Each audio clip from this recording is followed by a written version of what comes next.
Well, welcome. It is December 2nd, 2020 here in Akron, Ohio, PalmerCityRecords.com. 10-cent beer night, the sports show of Palmer City Records.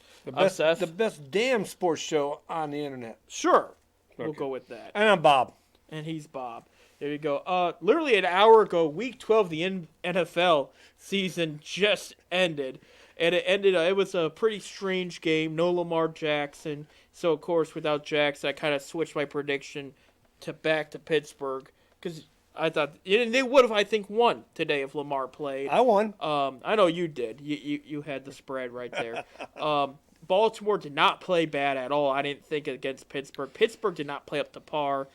Pittsburgh wins this one 19-14. Kind of a weird score there. But after canceling on Thanksgiving, after canceling on Sunday, after canceling on Monday night, they finally got to play Wednesday afternoon football. It's kind of weird. I think my question is, and I am going to be a little biased when I say this, when does the favoritism end?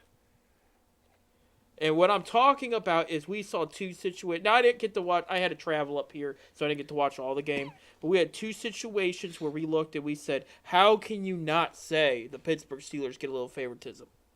And it goes to before halftime, Baltimore's at the goal, and they had called their last timeout. There's 29 seconds left to go. And Baltimore runs it, they don't get it there. And I told myself before it happened, I said, if they don't get this here, Pittsburgh is going to physically hold that back down and run as much clock as possible. It's happening. They're holding them down. Refs are, trying to say, okay, get out of here, move. John Harbaugh is screaming at the refs at this point. Ravens were able to make a play with 3 seconds left. The tight end dropped the ball when he hit the ground, so no touchdown. But at the same time, that was the defensive delay game, and nothing was called. I'm sorry. You see it a lot in Steelers games. You do. You see it a lot in Steelers games. But and I didn't care if they won or lose this one, honestly, today. Now I guess they're in the playoffs officially. yeah, they clinched the spot. They clinched a spot there. They got 5 games left like everybody else. And only 3 winning teams left, including the Buffalo Bills, the Indianapolis Colts, and then, of course, the Cleveland Browns at the end of the season right now. The other play, too, is somebody had pointed out the spotting of the ball. Me and you were watching that on my phone here, and they gave him the first down. Somebody showed a picture, exact same amount of space at the Jacksonville-Cleveland game. And they called it 4th down, turnover and downs. Actually, it was turnover. It was 4th down. Yeah, I'll be honest with you. I seen that. I seen that with Browns. They overturned it. This game, it was first down. It was first down. And it is what it is. But it's like it gets to a point, where when it comes blatantly that obvious, you kind of make it wonder. But it is what it is. They're 11-0. Baltimore now. Cleveland is 2 games up on Baltimore, following that loss today.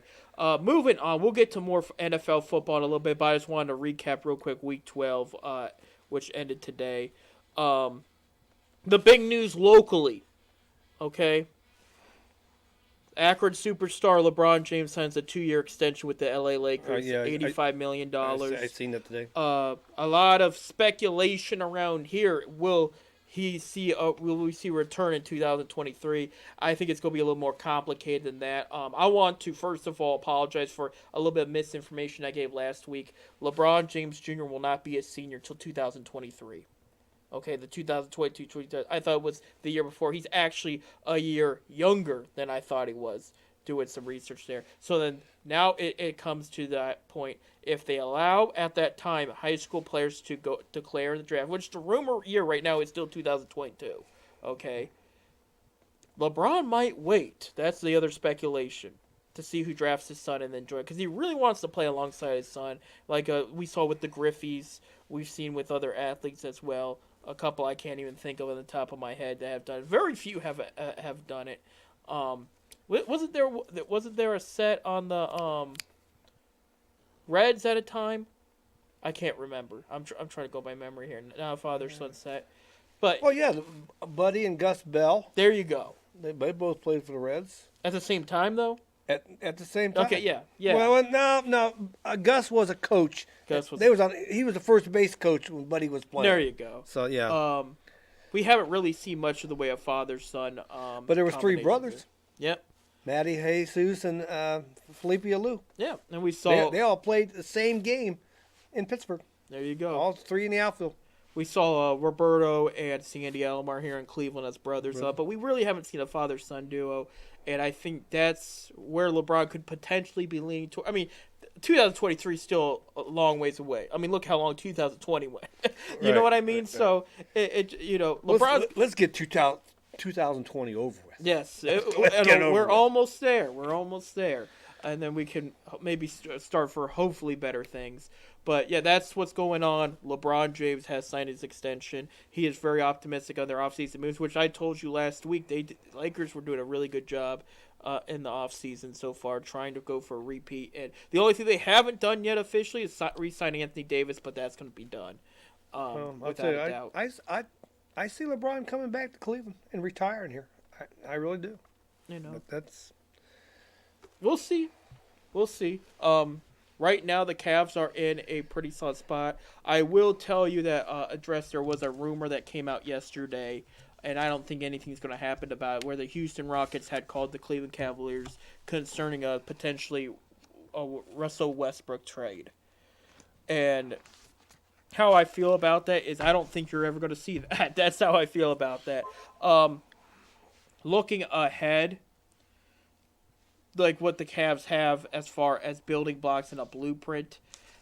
Westbrook, great player, one of my favorite to watch in the league. What they would probably be asking back in return, it would actually set the Cavs. Like, Cavs might get one really good season out of Westbrook plus whatever they have, but that's it. You wouldn't get any consistency after that. Out of his playing, yes. Out of wins and losses, no. That's how I think. I think they approached the Cavs, and for what it sounds like, they said what it would take, and the Cavs said no. They're not interested. And I kind of NBA trade machined it. It's a thing on the ESPN website to see what trade would work out financially. Kevin Love and Dante Exum was one. That way they don't have to give up any young pieces. But at the same time, too, Westbrook would like to win a championship, and Cavaliers are not on pace to do that right now, unfortunately. 5 years ago, that was a different situation. This year, no, it's different. But I like what they have, and I know Andre Drummond made a tweet yesterday. He is very pumped. He says, we get to play ball this month. So they're very excited, and they're looking forward to that. But other than that, not much has happened to the Cavaliers. They pretty much have their roster set going forward. It's just about the mini preseason camp and who's going to take the last four spots. The camp started yesterday.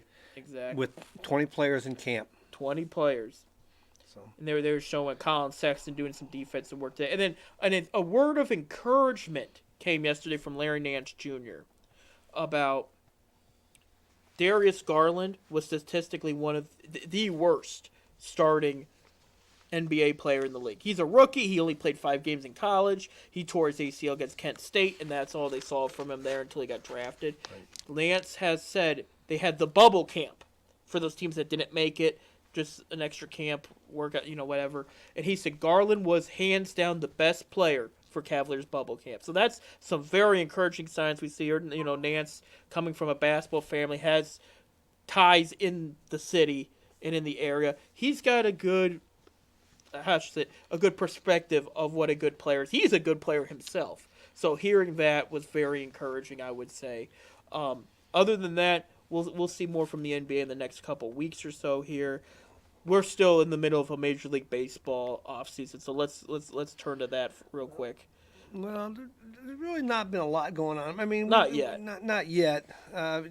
December 5th is that's the day that most of the offers have to be given. Correct. And most of the offers have to come back. The Rule 5 draft is on the 5th, and that's when the Indians have to set their 40-man roster, which they have already. Right. Now the Reds, Cincinnati, they have only their roster right now is 34. They haven't added 6 people yet. Not yet, no. And of course, if you don't know much about the Rule 5 draft, you have to have 40 people on your roster. Those are the guys that nobody else can touch. Right. So. And it has to be 25 and older, right, for the Rule 5? Yes, yeah. Correct. And so, but the Indians did set their 40-man roster yesterday, and they I just had it here. We looking at it a little bit Right. ago. While you look for that, I'll tell them about some of the news that literally just came on before our show started today. Um, Good news and interesting news, I should say. Indians did re-sign Nick Whitgren to another deal. Probably just 1 year, from my understanding. They did cut ties with first-round pick Tyler Naquin, though. He will not be on the team. And I wondered about that. It looked like we had seen probably the best out of him. Fans will remember him for a couple things. One being the inside-the-park walk-off home run against the Blue Jays there back in 2016. They might also remember him for a bad error in 2016 when he dropped it in center field during the World Series.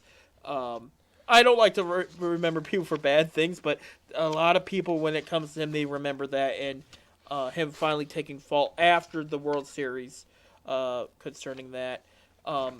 They did make a trade yesterday. Kim Ning, her first trade as general manager of the Miami Marlins, sent $100,000 to the Cleveland Indians for reliever Adam Simber. So Simber's now gone out of the picture for the Cleveland now. So Indians are just trying to settle in, just signing what they want to do. And since it was a trade Right. for $100,000, they took the $800,000 that was Simmer would have been due this year. Miami did. Miami Okay. did. So yeah, because he was $550 this year. He would have went to $800,000. But since the Indians got $100,000 out of it, Miami's going to be responsible for $700,000. There you go. So but it goes to show you right there. They're trying to cut a little bit payroll now. I think they're still going to try. They want to try their best to keep Lindor in Cleveland. Yeah. And speaking of that, my Reds now jumped into going after Lindor. As expected, they were. We heard a lot of the rumors, including Nick Senzel and Nick Castellanos' name being on the Indians' target list. Not saying those guys for sure will be in and on a trade, but that's the speculation right now. Right. And what Lindor brings to the table too, he is a very special player. At the same time, you have to answer the question: what's going to happen with second base? Is Cesar coming back? Is Kipnis coming back? Is somebody else coming back, or somebody new? Another report that came out today too, for Corey Kluber. It looks like the Red Sox are wanting to make a talk to him about potentially I joining just see their that club today. there.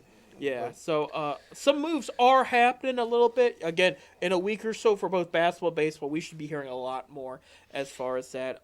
With basketball, there's not going to be a ton. The only question is, and it's outside Cleveland, it's going back to Houston. Will we see Russell Westbrook and James Harden back in uniform for Houston coming in the next few weeks? Or do they finally make those trades they've been talking about? Sending James Harden potentially to Brooklyn, and somebody will take eventually Westbrook. You know what I mean? He's an MVP candidate every year. He still had a good year last year too, even with a different setting there. And so it's going to be very interesting at how that looks going forward. Back to baseball though. So Indians are making some little moves, trying to make some room. Like I said, they did add Nolan Jones, infielder Nolan Jones. First base, left field. Now they're talking about. Yeah, moving him to outfield too. Left field, yep, that's what they're saying. Ernie Clemens, Gabriel, utility infielder. Yeah, Gabriel Arias, right-hander, Eli Morgan, and Carlos Vegas. I've heard some good things about Vegas. I heard some good things about him too. They were added to the 40-man roster, so they can't be touched. Right. And Reyes in the Rule 5. It's the shortstop they got out of. What really shocked me is though the Indians left Will Benson, the outfielder, unprotected. No, but he's like 20 or 21. He's young. But he's. I thought personally, I think he was a great prospect. Yeah. Well, he hasn't made it past Single A yet. Right. Well, I think he would have been in Double A this year. That's the thing is we lost out a lot. Double A right. Akron in our backyard because that team was supposed to have Will Benson, Tyler Freeman, Bo Naylor. Well, there was going to be a couple really good hitting process. That offense was going to be on fire. Yeah. Without an Akron, but because he was drafted in 2016 and signed for $2.5 million. Out of there, of course, they signed him to the Class A Midwest League, which is Kingston. Kingston, The yes. Indians farm team is Kingston. 2008, where he homered four times in one game. Yeah, You know, he was setting some records out there. but anyway, he had timing issues at the plate, and he didn't hit for average. No, so he only batted 212 with a 31% strikeout rating in the minors. So Here's a question for you, Bob, because you know a lot about prospects and building and whatnot. Okay, we've talked about the question, what's going to happen with first base? Because they still got, we brought out second base, but first base, Carlos Santana guy's option declined. All right, it's a debate. but don't be surprised if Santana's still in Cleveland. I wouldn't be surprised. Hypothetically, though, let's say push him aside. As much as I love Santana, I would love to see him back. Push him aside. Josh Naylor can play first base, probably better than left field. Nolan Jones, who we just talked about, they're trying him at first base. and outfield, yeah. A guy that's not getting talked about at all, and you wonder if he's going to be part of the plan at all, is I just had the name too. First base, the power hitter. I can't believe I forgot his name. He's on the roster. I believe he's on the 40-man here. Bobby Bradley. I almost looked it up. Bradley, yeah. But yeah, didn't see any time in the majors. The year before he did. But he was at the camp. He was at the camp over yeah. Lake County. Yeah. He was one of the guys keeping ready. You know. A guy again doesn't hit for average. Has a lot of pop. He does. Very good. I can see him when spring training. He's going to get a lot of look. Yeah. You don't think they trade him now or anything? No. They give him another chance? No, I think because he's almost out of options, is what it is. I think he'll get a real good look in spring training. So, if we have a spring training, I think we will. I hope we do. I think. I know I'm not going to get all political on here because we're just talking sports, but I think the turn is happening. No matter what the news media tells you, I think the turn is happening. I think we'll see a spring training. They're going to do whatever they can to try to normalize. Well, Major League Baseball cannot take another hit like it did this year. No, it cannot. No, not at all. And, I'm surprised the NBA is talking about the way they're handling things because again, they could really use the fan base right now. Well, that's everybody. Yeah. I mean, yeah, you get a little bit. You make some money on the television contracts. I mean, you make some money. Yeah. But it's I don't know. You still make a lot of revenue. The fans going to the games, and buying your souvenirs and stuff like that. There's a lot of money. They lost a lot. I just read somewhere. I think it was the Mets this year. They lost $225 million. I believe it. That's probably why they got sold. But they sold to a guy that's going to spend some money because he wants Lindor. Right. I guess right now, supposedly, the Yankees, the Mets, and the Reds are after Lindor, but I guess the Mets are the one that's going to offer the most money. That's interesting. So this guy's got some bucks. Yeah, that's very interesting. I know the Mets are targeting Brad Hand's names come up as far as former Indians go. There was another one I can't remember at the top of my head, but some names have come up since this guy took over. He wants to win now. That's what it is. Mets, they were a really good team a few years ago, had some great pitching, and then all of a sudden fell off the map big time. And just they weren't making great trades. They invested in Robinson Cano in the Dowers' career. Now he's out for next season. If I'm correct, he failed a drug test, I believe it was. Mm-hmm. So it's been a whole mess for the Mets there.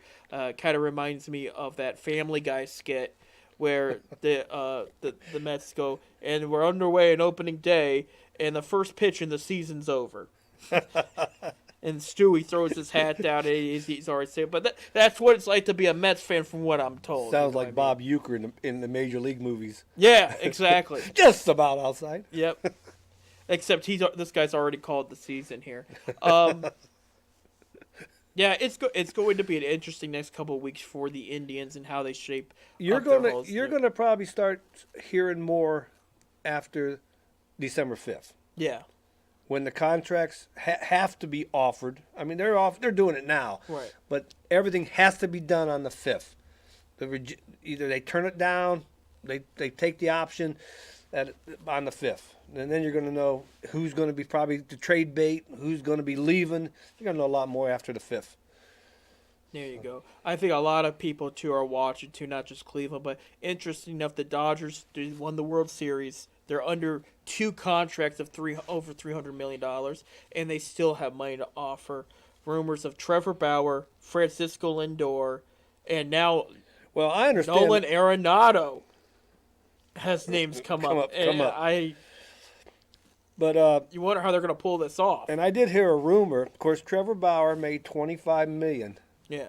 You know, and when the Indians traded him, the Reds took over the rest of the whatever they owed, but $25 million. A rumor has that the Reds are going to offer him because he wants 1-year deals. Right. He don't want no long-term deals. The rumor has it that they're thinking of asking for a $30 million a year. So, I mean, he went down there. He's done his job. Yeah, he finished 4-3 record-wise, but he also won them. He won the Cy Young winner, And looking at Bauer's strategy in baseball, that's really rare. It's very unusual. But look at how it worked for LeBron James. Now, he didn't take 1-year deal. It was more 2, some 1. Today was the first extension LeBron signed since his rookie contract ended in Cleveland. He has not signed an extension since then. And look at how it covers. So maybe this is the strategy. And for teams investing, this might be better for them because they're like, look, if he has a bad year, we don't have to pay him $30 million next year either. You know what I mean? That's what they're thinking. And a lot of these big contract guys, not all of them, but a lot of them, they decline right off the bat. And this is all sports too. When they get that big contract, so maybe you see that a lot. Yeah. So maybe be like, all right, you did well for us. You won the Cy Young. We'll give you $30 million next year. And if it doesn't work, then they're not committed to him the next 5, 6, 7 years. He does not want long-term deals. Right. He's a great kid. Yeah. I mean, I've seen him work. Part of the reason why he's in Cincinnati, I guess. But anyway, he like I said, I hope he stays in Cleveland. Stays in Cincinnati. I don't want Lindor leaving in Cleveland. But if he leaves Cleveland, I would like him see him in a Reds uniform. Okay. Right. I think personally that's my opinion. I think that would be interesting. I think for Lindor, he'd get the money. He wouldn't get the same locker room presence. Not that Cincinnati's got a bad one, but it's not the same. You know what I mean? Well, according to Trevor Bauer in his report yesterday, he said he gelled with those Reds players in the locker room just like he did in the guys in Cleveland. Well, that's a compliment. So and Trevor could be a hard person to get along with. That's what I've heard. Yeah. And he said that he loved the locker room, the commodity or whatever you call it, that's in the locker room in Cincinnati was just like in Cleveland. So, but there's some locker rooms you just don't want to go in. No, and you could tell right off the bat. And we heard it with the Browns for years too. It wasn't that we had a battle. It's just things were not a winning environment. The environment needed to win change. when the players are all together. Right. When they're all a team, not just one guy or one individual. When you're a team, you're all gelling together. You all know each other. You go out to dinner with the players and their families, and you all get to know each other. That's when you win games. Right. In baseball, I've been around the game a long time. And baseball is a brotherhood. Right. And my boss down in Cincinnati, he just retired. We're all planning on going down there. All the scouts, Midwest scouts, are planning to go down to Cincinnati this spring to have a big party with, and not one of them said they can't go. Right. They all said we'll be there.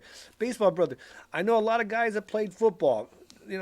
Once football ended, they sort of broke apart. They don't see the guys I still see guys in my minor league days. Right. I'm still friends with them on Facebook. It's together. It's together. Baseball's a brotherhood. Right. I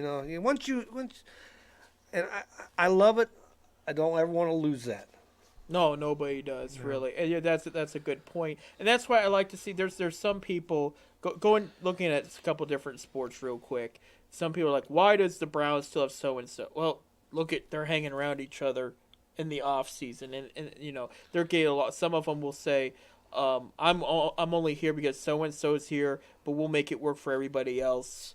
And you see it like that. That was the big compliment with the Cavaliers too. Right now is no, this is not a team prime for the championship. But we did hear about some of the drama and some of the disappointing stories during the championship era that did lead to a championship. So I'm thankful for that. But you look at this team now, it's like, why have they continued to progress better than they did the last time LeBron James left? And it's because you have enough veteran support. On top of that, these guys love being around each other. They do. The last time it goes to say they want to be here. right, exactly. You know? They want to make this work. They want, and you got a coach here. You got some veteran players there that works with these young guys. Speaking of that came out today in Terry Pluto's article in the Plain Dealer. Sandy Alomar did not want the bench job. I did hear about that. You know, he wanted to stay on the field because they work with the players. He wants to be more involved with the players than the bench coach does.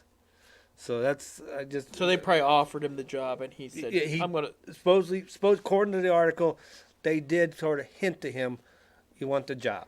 Yeah. So, and he said, "I want to be with the players. I want to because he not only is he on the field with the players, he's the base running coach, he's the catcher's coach."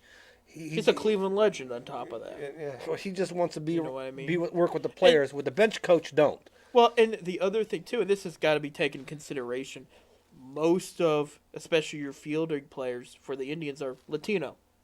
Alomar speaks that language too, because not all of them come in and know English off the bat. So Right. having a coach right there that can speak their language, be like, "You're gonna go here, you're gonna go do this," that helps out too. That Right. that gels well with the team moving forward.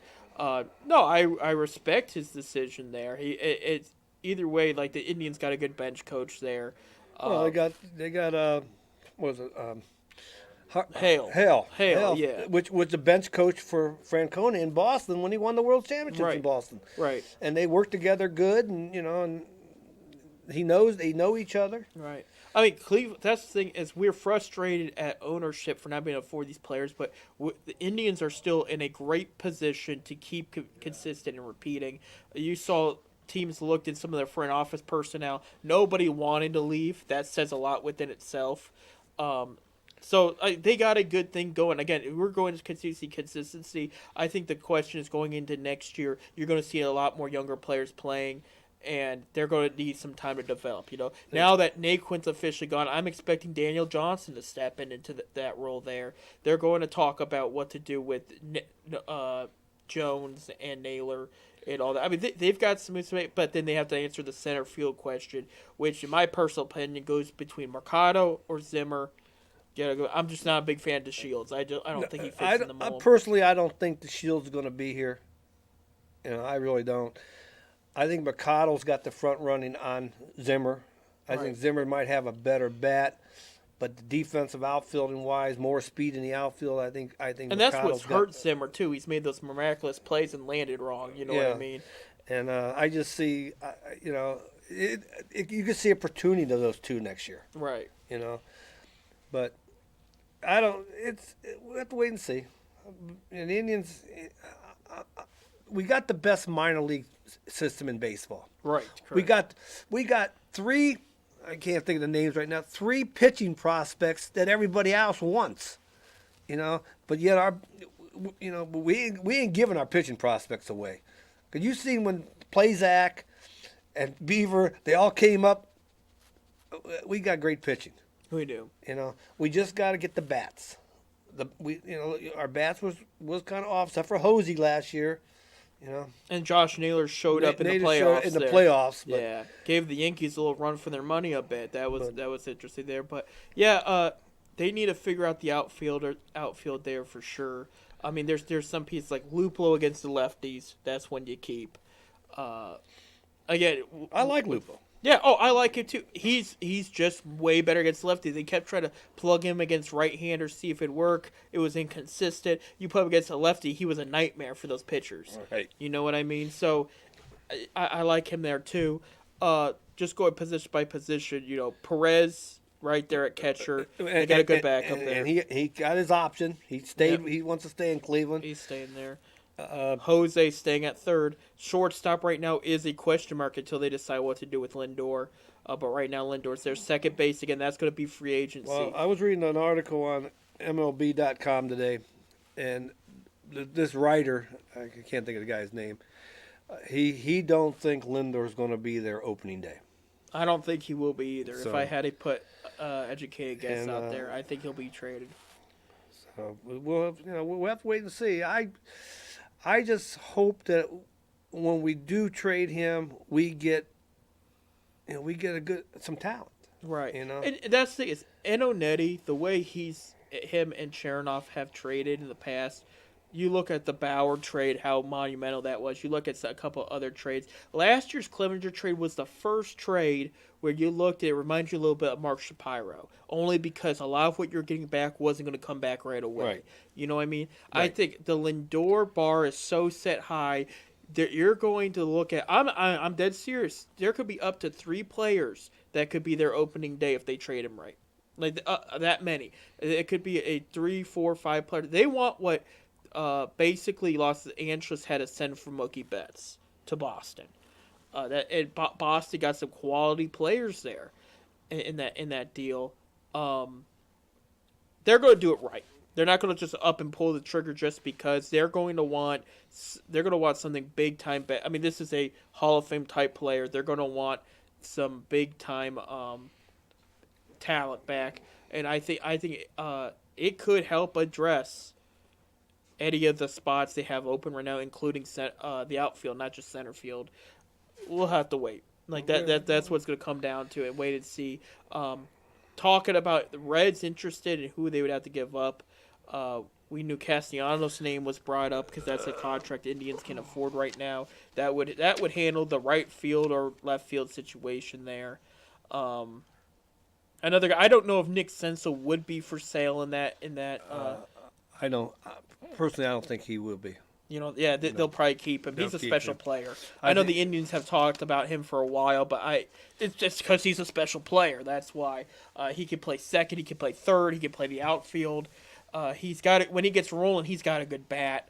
I don't know what more they have in the pitching department with the Reds. I actually don't know a lot about them myself, but it'll be a we'll see thing.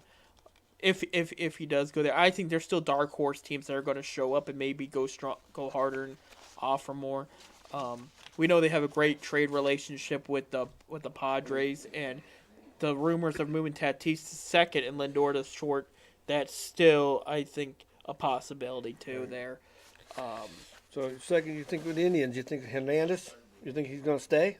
I hope so. I like the guy. He led the league in doubles. He was consistent. He won a Golden Glove at second, and he gelled well and he fit with the team. I would hate to see him go, but I think that I might may be. see him go too.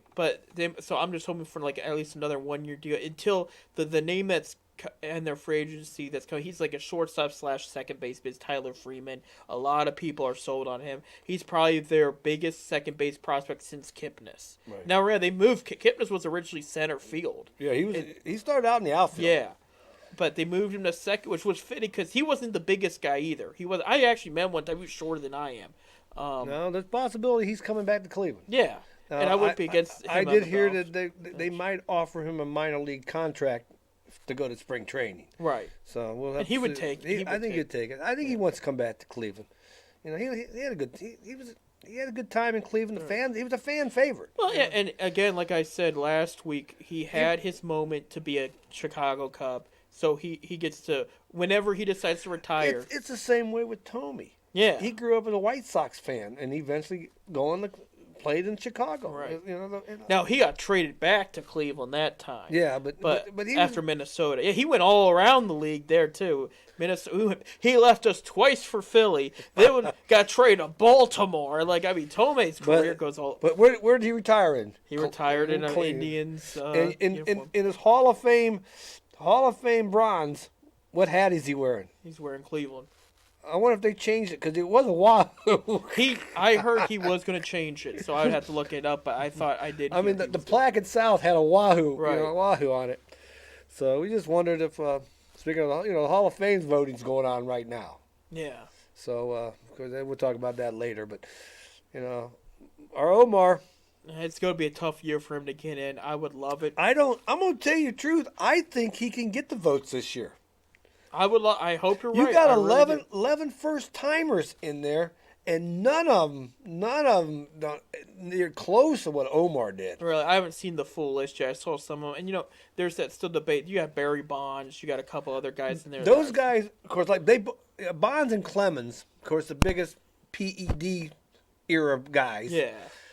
Last year they both got 60%. I think Bonds got 60. Clemens got 61%. You need 75% of the 365 voters. I don't think they're going to. This is both of theirs ninth time on the ballot. If they don't get it this year, they won't be on the ballot next year. They go to the old man's ballot, the old timers ballot. You can't be on the ballot for 10 years for 10 years in a row. Really? That's the way their rules are. You still got the writers out there in the baseball Writers Association, which does this voting. Every city sports writer votes on these guys. You still got some of the writers out there that will not vote for these guys because of the PEDs. So, but they still get 60% of the vote. Bonds got 60%. I'm pretty sure got 60 last year, and the year before that he got 59. So he got 1% higher. But they're in their ninth year. Both of them are in their ninth year, and possibility that if they don't get it this year, they won't get in. The Kurt Schilling is the favorite right now of getting in. Now he last year he had 68%.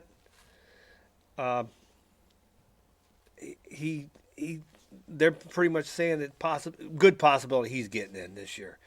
Omar can get. I think Omar might get enough votes. There you go. Might get enough votes. So let's just hope. I hope you're right. I'm gonna tell you what. Me and you are driving over to Cooperstown to see Omar get elected. I agree. I'll take that. I agree. Because Corona 21 or not, we're going to Cooperstown. I'll be in a human bubble there if I have to. We have to sleep in the car or whatever. We're going to Cooperstown. We're going there. So come on, Omar. It's out of his hands now. He did his part. We didn't get to go see Tommy, but we're going to see Omar. We're going to see Omar. So. All right. Well, anyway. I'll take you up on. When do we find out? At the end of the week? January 26th is when the announcement will be made. So it's going to be another month. And they will go in with Derek Jeter, because it was like the Football Hall of Fame last year. They didn't have a baseball. Right. So Jeter made it. And I can't think of the other guy. I can't remember. It wasn't Rivera, was it? No, Mariano Rivera. So two Yankees. Went in it, and this. On the 25 list of Hall of Famers that's voting, 12 of them at one time or another played for the Yankees. That's why. Not to take away. Jeter and Rivera deserve it. Hands down. They were both. Mariano Rivera was unanimous. He got every first place vote. Oh yeah. Jeter missed it by one. I'm surprised he wasn't in. So they were both landslides going in. And those are the only two that went in. There was two. I'll look it up after the break. There was two that the Veterans Committee, they'll vote somebody in, and they voted two people in last year. So that's the guys that's been on the ballot for 10 years, and then they got thrown off. There you go. So there's a possibility. I mean, there's a possibility that Clemens and Bonds don't get in this time. That don't mean the old timers, the Veterans Committee, which has nothing to do with the Sports Writers Association, will put them in. So right, we'll have to see. That'll be for another year or so. Hey, we got to take a break. When we come back, the Cleveland Browns are 8-3. Where do we go on from here? The Buckeyes had to cancel. Where we go from here? And Kent State did not show up at all last week. and they had a game to I guess they had a forget. guy run all over them. We'll talk about that and more coming up here at PiperSeries.com. We'll be back in 5 minutes, folks. 10-cent beer night.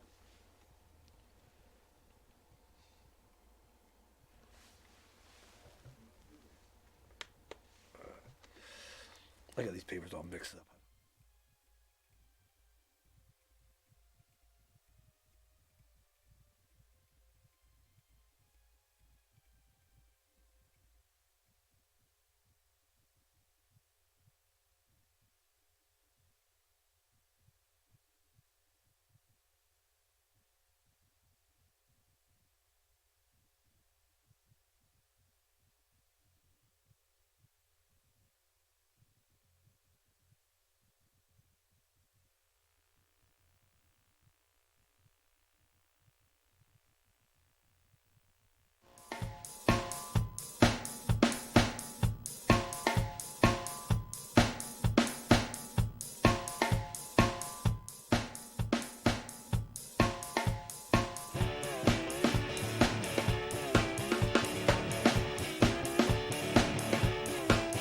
All these blues. This morning the blues walked in like a man.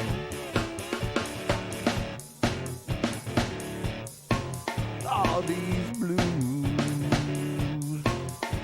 The blues walked in like a man. Worried blues.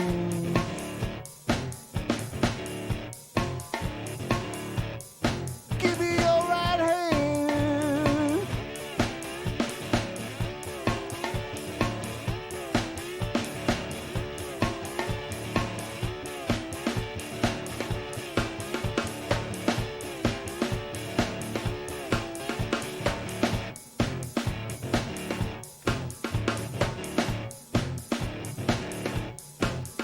All the blues is a low down and a shaking chill. Yeah, it's preaching now. If you ain't never had 'em, I hope you never will.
When I preach these blues, you come on in, take your seat and sit on down.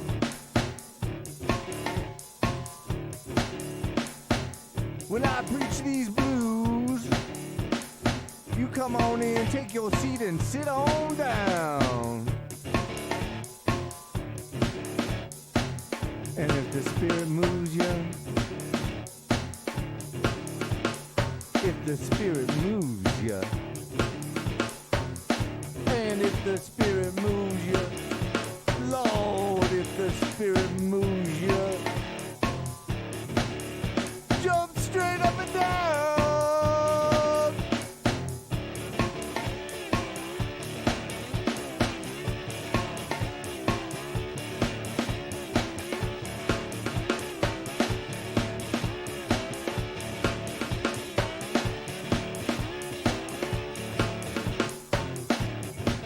Oh, that these blues is a low down and an aching heart disease. Yeah, these blues is a low down and an aching old heart disease. Like consumption, killing me 5 degrees. I can study the rain. Oh, I drive my blues away. I've been studying the rain. I'm gonna drive my blues away. Going out to the distillery. Gonna stay out there all day. Up jumped the devil.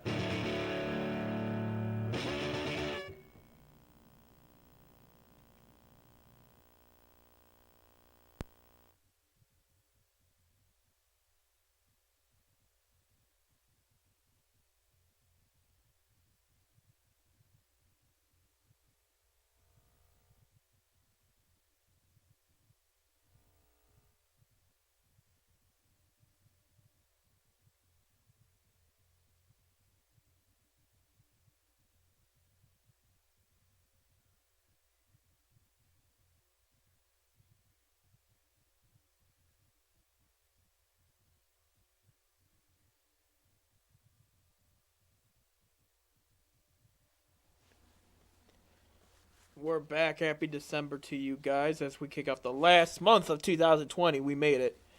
There you go. We made it. We made it. How we make it? We didn't get corona. No, I We didn't. shouldn't make that joke. No, I'm sorry. Because there's people that did get it and, well, sadly aren't here.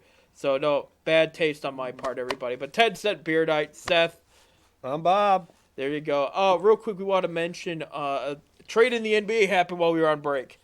There you go. Houston Rockets traded Russell Westbrook to the Washington Wizards for John Wall and a first-round pick. So, Westbrook's out of Houston, and soon it will probably be James Harden. We'll see. That team was a mess for you. We talked about locker room earlier. That's how you don't do it. That's how you that talented team that could not get it together there. Yeah. Oh well. That's it. Houston fans, just push the restart button. That's all we have to say with that one. Moving on, let's talk a little football here. Last week, the Akron Zips did not do so well against Miami, Ohio. Lost 35-7. They have another chance to win their first game this weekend against the 0-4 Bowling Green Falcons. So 0-4 against 0-4. Yep. A long season. Yeah. Well, technically, no. Was it only 6-7 games? we're on game 5. It's almost over. It's almost over. Long season.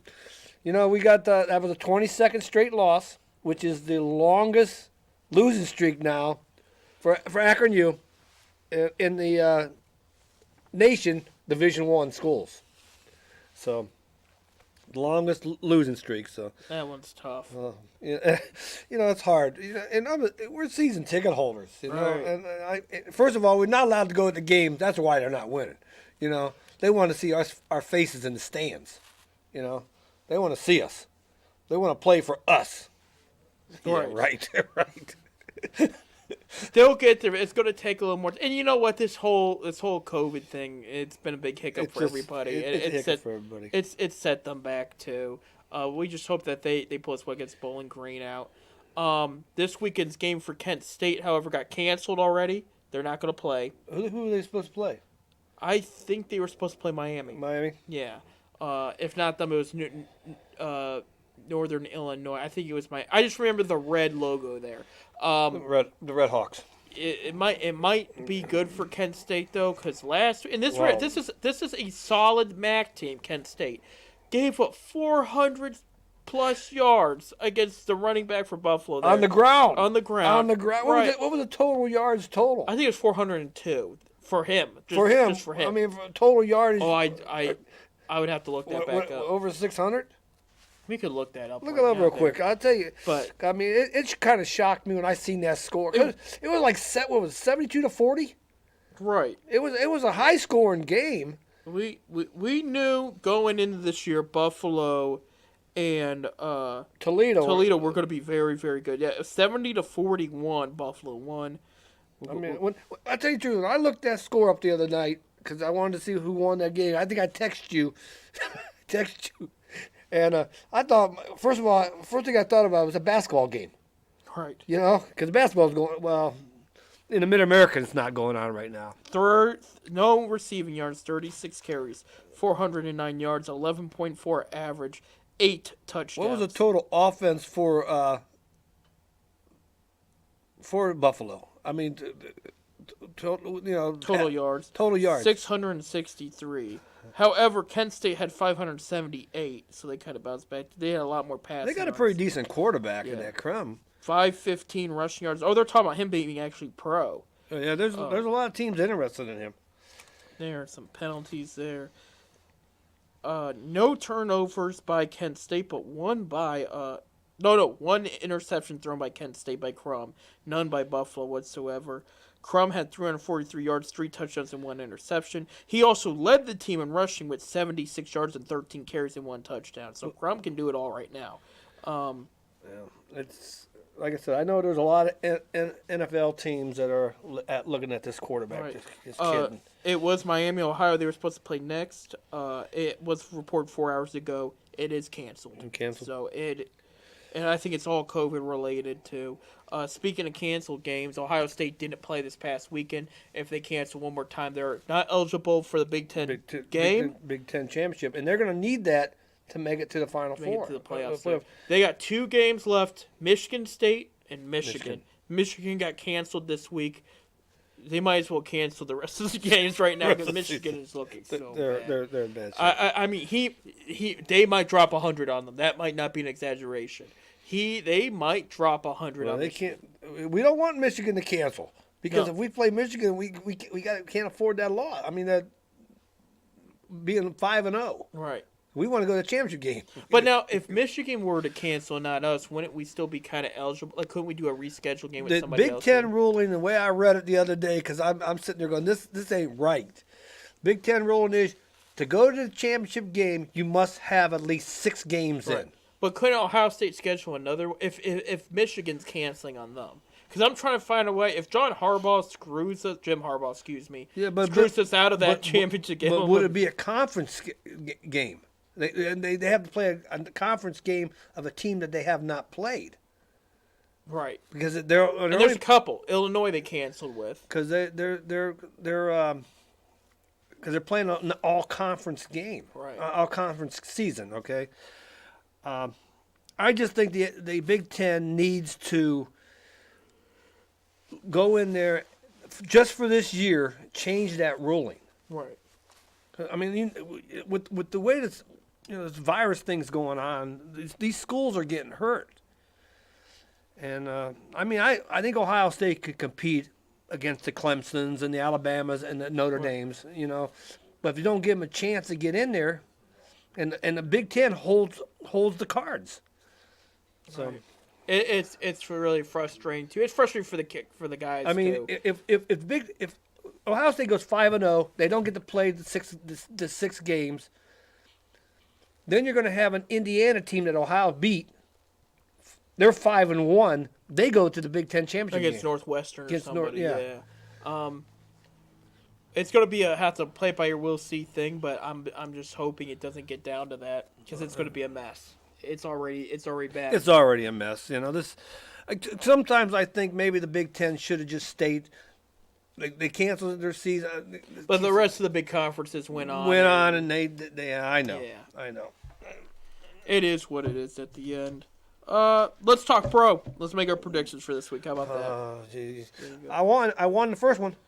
There you go. You would. Well, technically last week's one. Yeah, there is no Thursday night game this week. Given to everything that has happened, there's been a jumble of all kinds of stuff going on with the schedule.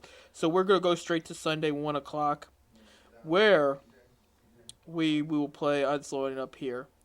It will be the New Orleans Saints versus the Atlanta Falcons in Atlanta. Atlanta putting up a big upset last week.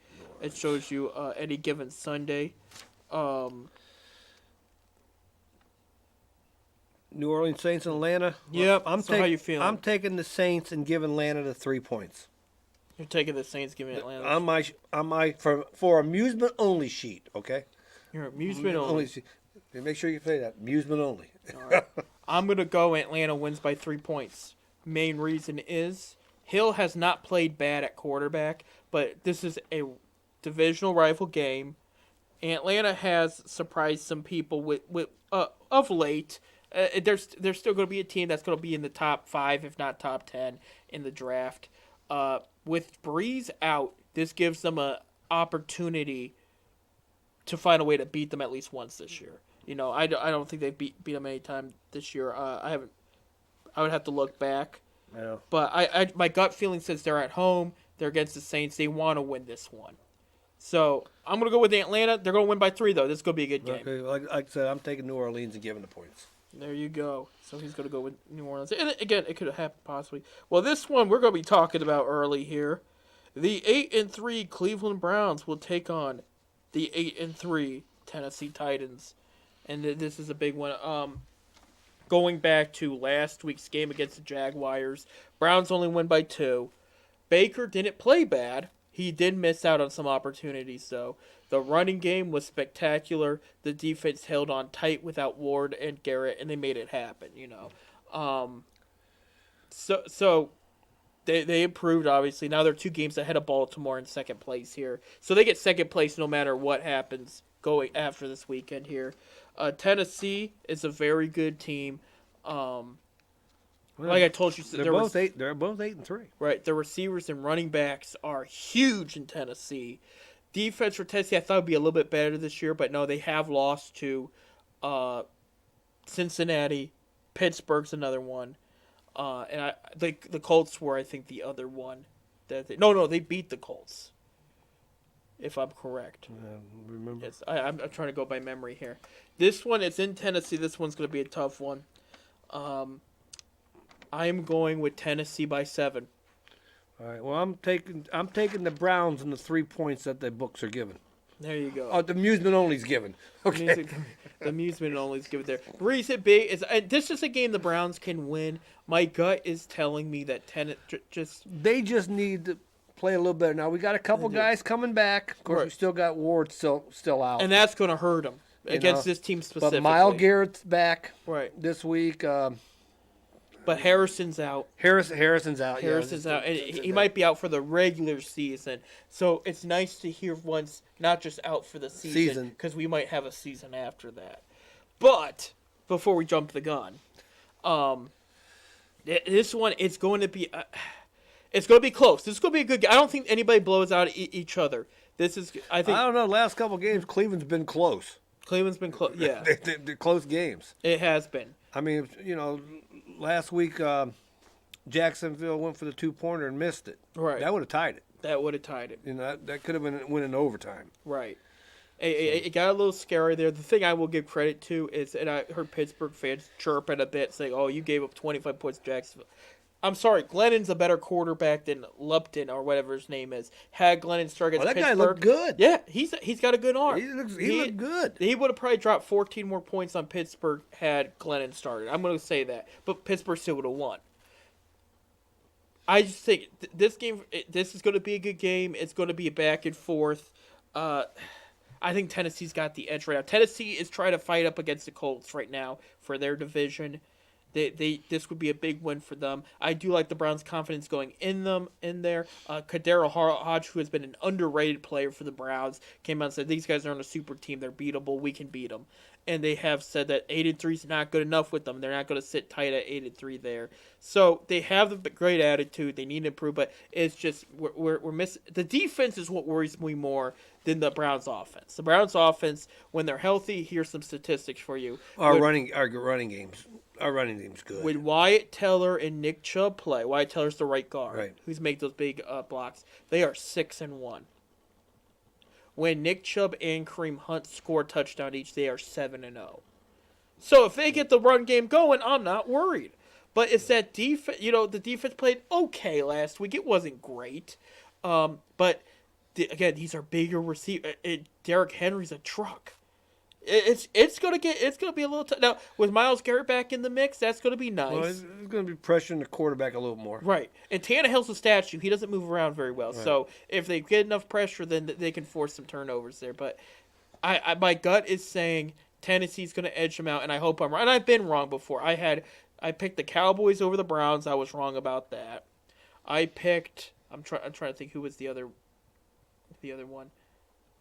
No, I think that was the only one I had wrong when the Browns were losing, and I had, I picked the Raiders to win, I think, last time. I'm trying to go by memory here. So I've called it when they've had their and moments. that's a game the Browns should have won. Yeah, I do agree. You know? But I said that's the one game after they lost to Pittsburgh. I said that they'll probably lose and they could win the rest of the next 5, and they did. They went 4-1 after losing to Pittsburgh. So, yeah. You'll go with Browns. I'm going with Titans. It's going to be a good game. That's going to be 1 o'clock Sunday there. Another 1 o'clock game here. Detroit Lions versus the Chicago Bears. Lions just fired their head coach and GM. They're ready for a restart. They didn't play terrible either, at least offensively, on Thanksgiving. Bears are one of a handful of teams that would start 5-1 and lose 5 straight after that. So how are you feeling about these new coached Lions and these struggling Chicago Bears in Chicago? Well, I'm going with the Bears. You're going with the Bears. And I am giving Detroit the 3 points. Well, it's really 2.5, I think, what Right. it was on the sheet, but 3 points because of the Bears being home. Bears being home. Mentors Mitchell Trubisky's officially starting this weekend again. So we'll see. I'm going to go with the Lions by 3. Because it's going to be an interesting bet. Bears defense is pretty solid. Lions defense needs some work, but Lions offense is pretty solid. They can Lions move the offense chains. can move. Yeah, they can move the chains. Exactly. Especially if they can get Swift back in the mix and everything. I just think I mean this could be a pick'em game. Right. Okay, I mean because it's records are pretty close. I mean, Bears are 5-6, Lions are 4-7. Right. Neither team is really. I don't know. I do like their chances better than the Bears with Trubisky. I think he played decent enough last week. Where Foles, again, he's getting old. He looked like a he's put on some weight. You could tell he looked like a statue out there. Montgomery played a lot better last game. I think the Lions edge them out here. This is a new start for them, and they still got some good talent on that team. They should be able to win a couple more games. They shouldn't be 4-7. So, but they are. I could see a last-second field goal by Prater again, like they did a couple weeks ago. I remember that one. I was watching it because that cost me. That cost you. Well, it might cost you again. We'll have to see. Moving on at 1 o'clock, we're going down to Miami, where the Cincinnati Bengals will play the Miami Dolphins. Well, Miami is also in the playoff talk. How about that? Yeah, they're 7-4. They're 7-4. They're playing pretty well. Who do you like here? Of course, without Burrows in the mix, I'm taking Miami and giving the Bengals the 10 points. Now, if Burrows was in there, I'd probably still take Miami, but I don't know if I'd give him 10 points. I think the Bengals offense when Burrows is in there, they were moving the ball. They were very good, at least passing wise too. Finley had a decent game last week. He was able to get the ball to a couple of receivers because I know there was fantasy owners that Tyler Boyd and T. Higgins were kind of unsung heroes. Like that was if you had a good fantasy roster, you needed one more player to plug in there to touch it up and guarantee you the win. Those were those kind of guys. Right. They were under the radar. And I told people, like, I don't give my fantasy information before the season out all about, get people to steal my ideas. But after the drafts, I told people, if you drafted the Bengals wide receiver this year, this was the year to do it. It's still going forward, obviously. Because I said Burrows is going to finally do. We're probably going to see. Well, put it this way. I said we're going to see more what we've been needing to see from Tyler Boyd, that Dalton couldn't give him the ball. Now Burrows is going to do that. You're going to see it with T. Higgins and everything. Right. I'm going to go Miami by 13. I like the way this defense is playing. Miami's going to do it. That Bengals defense needs a lot of work, too. Miami's going to be 8-4, but at the end of the day, they're going to still be in the playoff talk. I'll just throw this out there. Miami looks better than New England. When was the last time you could say that? No. Probably before Brady left. The 1-10 Jaguars will take on, and I don't have the record on here for the Minnesota Vikings, but they are in Minnesota. I got it here somewhere. Let me see. 1-5. Minnesota. Or Jag 110. Minnesota's 5-6. 5-6. Minnesota's been playing a little bit better. How do you feel about this matchup here?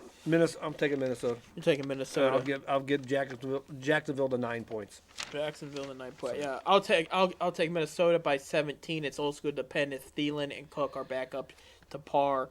If they are, I could give them about 17 points here. Jaguars are struggling. If Minshew comes back, it'll be a little closer, maybe even 10. But I'm still going to give Minnesota the win here. Jaguars are a little banged up too, and they need a little bit more. You're talking about potential coach vacancies opening up. They're 1-10. I can see Marone gone at the end of the year. They'll let him finish it out, but it's looking bad. I mean, that might be a destination for Fields from Ohio State too, because they need the lock of that quarterback position. Because Minshew, he's good, but is he the long-term answer? Well, right now that number 1 pick is between them or the Jets. Yeah, and right now it's looking like the Jets could hang on to it there. But I think we're in agreement though, as far as this game goes. Minnesota could be 500 at the end of the day there. Right. So there you go. We're still at the 1 o'clock games. This one could be an interesting one here. We got the 8-3 Indianapolis Colts versus the Texans, who had a great Thanksgiving game this past week here. Let me see. I want to look up the Texans' record. They're 4-7. They're 4-7. They're not listing me the records on here, and that's what's taking. I got them all wrote down here. I got that right with Colts, so they're 8-3. Right. Okay, Colts are 8-3 here. No, Indianapolis 7-4. 7-4. There you go. So now, Tennessee was 8-3, right? Tennessee was 8-3. Okay, that's it. I couldn't remember who was leading that. I thought it was the Colts. That's why I said 8. Yeah, Tennessee's 8-3. 8-3 there. Okay, so Colts are 7-4. Who do you like in this one? Well, I'm going with the Colts, and I'm giving Miami 3 points. I mean, I'm giving Houston 3 points. I got to look at this. Right. Yeah, I'm giving Houston 3 points. So There you go. it's in Houston. Right. I got the Colts by, I'm going to say 20. I think this is going to be a good one for them. I know the Texans have been playing a little bit better. They are at home, but the Colts, that defense is so good compared to the struggling Texans defense. Phillip Rivers is moving the ball well. They're giving the ball to Hines, whatever, the receiving running back. And they've had some good play from some of their younger receivers too. I just think it matches up better against Houston, and they need this win here because if potentially I'm right and Tennessee beats Cleveland, then they want to stay at least a game apart. But if Cleveland proves me wrong and beats Tennessee, which I hope happens, then Colts can tie for the division lead there. So I'm gonna go with Colts there. Moving on, 1 o'clock. The Las Vegas Raiders take on the winless Jets. How are you feeling about this one? Well, first of all, I'm taking the Raiders, and I'm giving the 8 points. That's all they're giving them is 8 points. I would think it'd be the highest one on the board on the papers, but it wasn't. They're giving 8 points. I'll take I think it's going to be 20 points myself, but. That's where I will sit too. 20 points for the Raiders. They're 6-5. They have not played up to par to where they like. I think that's where the 8 points is coming from. And with Jets being at home, they might push a little harder. However, Jets are just not selling me to it that they could win this game. John Gruden could use another win. They're still in the bubble in the talks of the playoffs too. They're barely in there. This could be a key win here to help them in the conversation there. I'm going to go with the Raiders there. And we'll see. Let me see if they say anything on the notes here about Darnold starting here. Yeah, I didn't check that this morning. He will. Darnold will be the quarterback. So we'll see. Jets are a mess, man. I feel for them there. Well, they don't got nowhere to go but to go for the number 1 pick now. I mean, they're not going anywhere. So you're right. The 4-7 Giants versus the 8-3 Seattle Seahawks in Seattle. It's a 4 o'clock game. Yeah. How you feel? The Giants have been playing a bit better. They're in first place in their division there. I think they're tied. They're tied with a couple teams. They're tied. I don't. Well, Eagles lost. Redskins. Washington football team won. Yeah. Washington. Well, of course, Washington, Dallas. They're all off this week, so. Dallas don't play. Dallas is playing Tuesday night. That's what it was night. Tuesday night. So they're playing. They're just not playing. They're playing Tuesday night. I think it was Baltimore. I think it's Baltimore. We'll get to that in a second. What about the Giants and the Seahawks? All right, the Giants and the Seahawks. I'm going with 8-3 Seahawks. I'm going with the And they're giving 7.5 points. So the Giant, I'll take the Seahawks, and give the Giants 7.5. I'm going Seahawks by 24 points. You think it's gonna be that bad? I think it's going to be that. Seahawks D's not perfect, but neither is the Giants offense. Giants defense could probably force a turnover or two, but the way DK Metcalf's playing, they got Carson back. I really like how the Seahawks offense has just been playing. It's Russell Wilson's just being Russell Wilson, and it's going to be a fun day if you're a Seattle fan. Giants still need some work, but it's nice for them to have a little bit of hope and be 4-7, soon 4-8, and be in the lead of the division. You know what I mean? Like if you're a fan, you bet you're still in it. Yeah, you're still in it. You know what I mean? So it is what it is. So I got Seattle. Like I said, I'm taking Seattle and giving the points. This one's going to be a good one. I want to check your sheet there to see just the record here. Who are you talking about? Arizona 6-5, Rams are 7-4. This is a great rivalry matchup. Again, this is a 4:00. If I were to circle a 4:00 game, this would be it. Who do you have? I got Arizona. You got Arizona. I'm taking Arizona and giving and plus 3.5 points. 3.5 points. Yeah. The Rams are giving Arizona 3.5. There you go. This is going to be a very close game. Arizona. I'm trying to look for the adjective to describe their offense: speed, tempo. No, they're not a bad team. They're a good team. I'm sold up what they have on going there with all the weapons on offense. Their defense could use some work. I am going though with the Rams by 7, and the reason being is the Rams defense very good.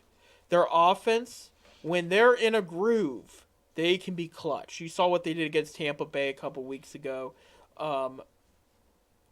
And they know that they're in a tough division. I mean, the 49ers are kind of out of it, but you have Seattle and Arizona. So you got to win every division game you can. This is a critical game. This could be a critical game for their for both teams for their playoff spot.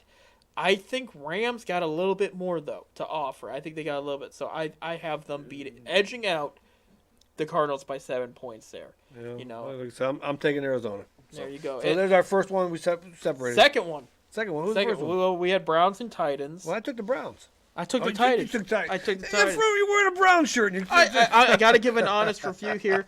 We had another one too. I went with Lions. You went with Bears. So yeah, that's our first one in a while here. Yeah. Okay. All right, going on to another 4:00 game. We got the New England Patriots versus the LA Chargers. Records there. Patriots are 5-6. 5-6. Chargers 3-8. 3-8. Herbert will probably run away with the Rookie of the Year right now. It's looking like with Burrow's hurt. And Vegas, for amusement only, has this a pick'em. A pick'em. A pick'em game. A pick'em game. Yeah, this one. So, this one's going to be kind of fun. Who do you like here? I took New England. You took New England. I'm going to take New England as well too. I'll do New England by 10. Reason being that Chargers offense is great. Their Chargers defense is not. New England's is pretty balanced on both sides. It just depends what kind of day Cam Newton has. If Newton can just get in the groove, move the chains, he's got this Chargers defense in the bag. It doesn't take much with this one. Chargers offense will run overall pretty well, but I could see another turnover or two because New England's always been, under Belichick, has always been a good defense. You know, they even still in their 5-6 state, they are still a defense you cannot sleep on. So I think I got New England winning by at least 10 here, and well, I'm taking New England. Like I said, it's a pick 'em, which when most pick 'ems you give the other team 1 point. So yeah. I'll give San Diego 1 point. You give San Diego the 1 point. Makes sense to me. Outside looking in here, we have this game. This one might not be as fun. The Philadelphia Eagles versus the Green Bay Packers. The 8-3 Packers and the 3-7-1 Eagles. A win could tie them again for first place. The Eagles being that, and then you got the Packers here. Well, it all depends. It would tie them because if the Giants win, they would go. If Philly would win, they'd go 4-7-1, and the Giants would go. Where you at, Giants? Giants would go 5-7 if they won. Right. So Giants would still be in first place. That's true. That's true. That's true. You are very right there. I overlooked that. Let's look at some just notes here. Who do you like here? Well, Green Bay with the murder. Green Bay with the murder. 24 points. Well, That's what I'm giving them. the books only give them 6, books but only- yeah, I'll give them 20. I'll give them 20. Reason being with this one is, of course, Green Bay's got an explosive offense. Defense is nothing to write home about. Mike Pettine's defense has struggled, but There's a name. There's a name from the past. yeah. Eagles offense, however, is just as bad. Wentz leads the league in interceptions for starting quarterbacks with 15. It's just been a struggle for Philadelphia. Green Bay knows that every win from here on out is important to clinching their division, which right now they are the high favorite to win their division. But if they want the higher playoff spot, try to get that bye maybe, because they don't have the 11-0 Steelers sitting or the 9-1 Kansas City, or it'd be 10-1 now Kansas City Chiefs sitting up there. So they still have a chance if they were to win out to get that top spot. I'm going with Packers. They're in Green Bay too. Yeah, they're in Green Bay. All depends on what way the weather is up there. Yeah, it does. We got a Sunday nighter here, the Broncos versus the Kansas City Chiefs. Chiefs lost to the Broncos last time, and that was weather, too, was in the way. It was the first snowy game of the year. This was mid-October, I Patrick believe. Mahomes just couldn't handle the weather, I guess. No, Denver 4-7, Kansas City 10-1. How Well, you feeling I'm there? going with Kansas City, and You're I'm going going to give Kansas the City. 13.5 points. I think it's going to be worse. it could be. I think it could. I think it could be, but I don't think. Kansas City. We don't have to worry about giving 13 points. I'll gonna give Kansas City 27 points here. First of all, Denver will be glad to have a quarterback back, but I think they didn't forget that loss. I think they're gonna go just all out. Tyreek Hill had an incredible game last week. Somebody else will have this one, whether it's Edwards-Helaire, whether it's Le'Veon Bell or Kelsey, we will see. But somebody's going to break out here. Maybe just Mahomes spreading the ball around. I don't know, but this one's not going to be a fun one to watch on Sunday night. I mean, I think Kansas City will keep going, keep pace with, for the best record in the AFC, especially against Pittsburgh. Right. Yeah. Speaking of Pittsburgh, we go to the first of two Monday night games, Washington football team versus the Pittsburgh Steelers. Who you like here? I didn't write that one down. I didn't write it down. Washington, I think, is 4-7. Yeah, well, you know what? Steelers, we know, are 11-0 officially. I'll go with Pittsburgh. Where they playing at? Pittsburgh. I'm gonna tell you what. I'm looking for one game. There's a letdown. It could be this one. I'm looking for it. I'm going to pick Pittsburgh. If it was in Washington, I would take take Washington. the football, whatever they call the it. football team. I would take them, but I'll take them since it's in Pittsburgh because Washington will probably get homered. Yeah, I'm going to take Pittsburgh.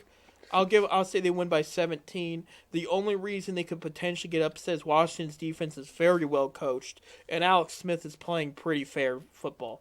They had a good Thanksgiving game, and they ran the ball pretty well too. The way Pittsburgh played today shows that they do have some weakness. If you can figure it out, you can beat them. But I got Pittsburgh edge. I won't say it's an edge out, but again, by 17, I could see later down the. It could be close at halftime. About fourth quarter, Pittsburgh breaks a little bit. But I mean, Pittsburgh's going to win this battle. I'm just surprised that they're playing that game on a Sunday night after 4 days. they're playing Monday. Monday. Oh, that's right. 5-day rest. That works out. That evens Yeah. out for those guys there. Yeah, that's what I'll go there. The other Monday night game, the regular Monday night game that was scheduled, is the 8-3 Buffalo Bills versus the 5-6 San Francisco 49ers. I'm taking the Bills, and I'll give the 2.5 points. But I'm gonna tell you what, when the season started, I really thought San Francisco was going to be one of the teams in the NFC. I mean, They would have. They had so many injuries. This is one of those teams where if you're ownership or management, you cannot throw your coach or anybody on the bus because you're like, he didn't have anybody he was supposed to work with. This could be, how should I say it, for 49ers fans, this could be a sacrifice year to better things in the future. yeah, right. And what I mean by that is they're going to have a higher draft pick. They're still going to try to win. But I mean, on They're paper, five- at the beginning of the season, they were one of the better teams. they were. They went to the Super Bowl last year. They kind of blew the Super Bowl last year, too. They had a chance to win it there. But this is you have a chance for some higher picks than you planned for in the draft. You still have some money to work with. You can add depth to that team. You can add some great athleticism and just try again for next year there. Kyle Shanahan still seems to have a good grip on the team. They're, at least when they perform, it's not terrible. It's just they don't have enough to finish and push the win. You know what I mean? I'm going to take the Bills, but I'm going to take them only by 3 because I think the way this 49ers defense is coached, they're going to hang in there a bit. The Bills, they're still a great team, but slowly the offense has suddenly declined a bit. I think some people have played a little tougher.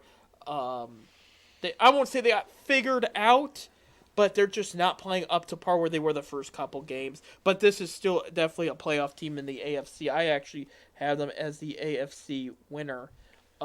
East winner. East winner. Yeah, excuse me. Every Steeler fan went. But that's besides the point. This one's going to be a good game, I think. But I agree with you. I got Buffalo winning, and 49ers will put up a fight. We got only a couple minutes left, and we're just enough time to do our last game. There's a Tuesday night game because of all the roster shuffling and whatnot. The Dallas Cowboys will be in Baltimore. America's team. America's so-called team. Best cheerleaders in all of football. Oh, that's right. That's still correct. Because America's team doesn't have cheerleaders. Besides that point, What do you mean American team? Dallas Cowboys the American team. Cleveland's America's team. Get that right. Anyway, I got Baltimore winning this one. Probably about 24 points, especially if Lamar's back. And that game's in Baltimore? That game's in Baltimore. How you feeling? I'll take Baltimore. You're going to take Baltimore here. I'll Good. take Baltimore. Baltimore's going to need a win because they're 2 games Behind the Browns. the Cleveland Browns for second. They're actually not even in a playoff spot right now. Right now, that is Cleveland's here. We got only a couple minutes until our last break. Let's talk a little bit with Cleveland here. Do you think we should listen to any of this talk about Baker Mayfield from some random angry fans that are mad we're 8-3 and he's being successful? No, I don't. I don't know. I mean, I know I heard coming in today on one of the local sports talk radio stations coming in. Won't give any names.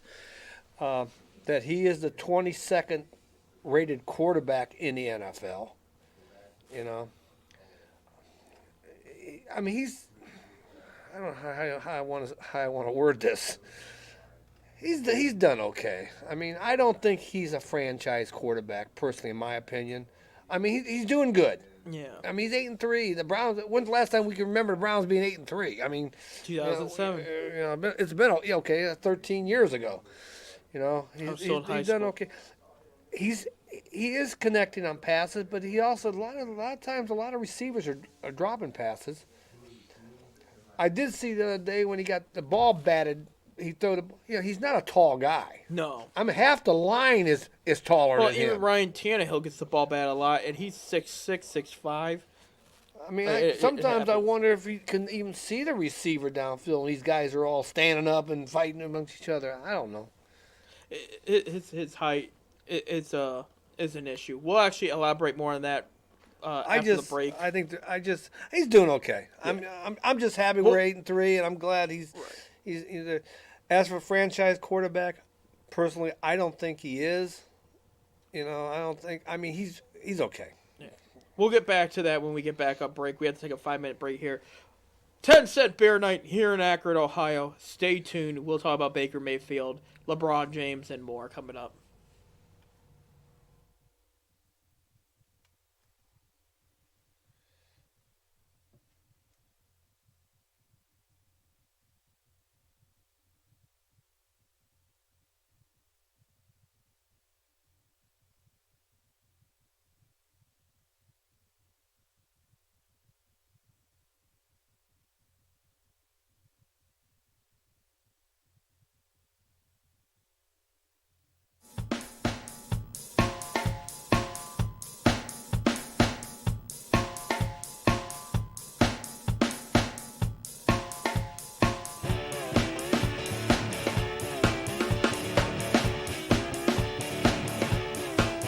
All these blues. This morning the blues walked in like a man.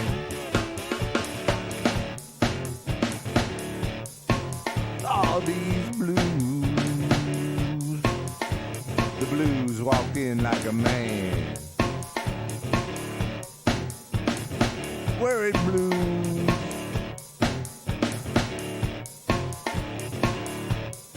Give me your right hand.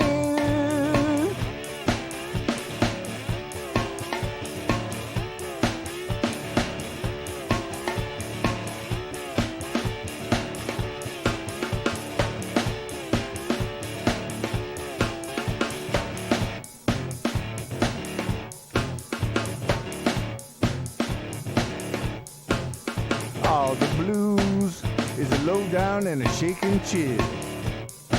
Yes, preach it now. If you ain't never had 'em, I hope you never will.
When I preach these blues, you come on in, take your seat and sit on down.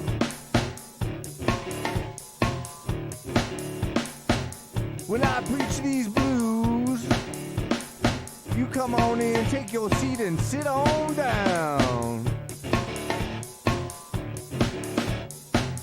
And if the spirit moves you, if the spirit moves you, and if the spirit moves you, Lord, if the spirit moves you, jump straight up and down.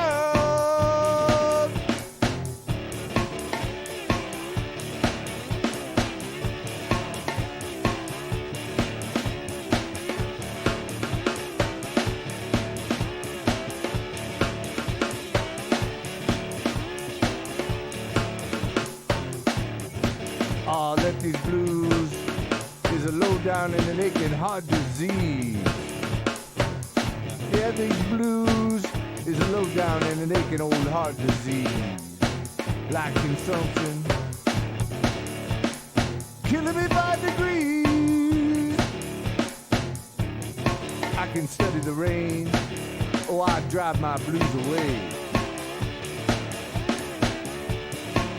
I've been studying the rain, I'm gonna drive my blues away. Going out to the distillery, gonna stay out there all day. Up jumped the devil.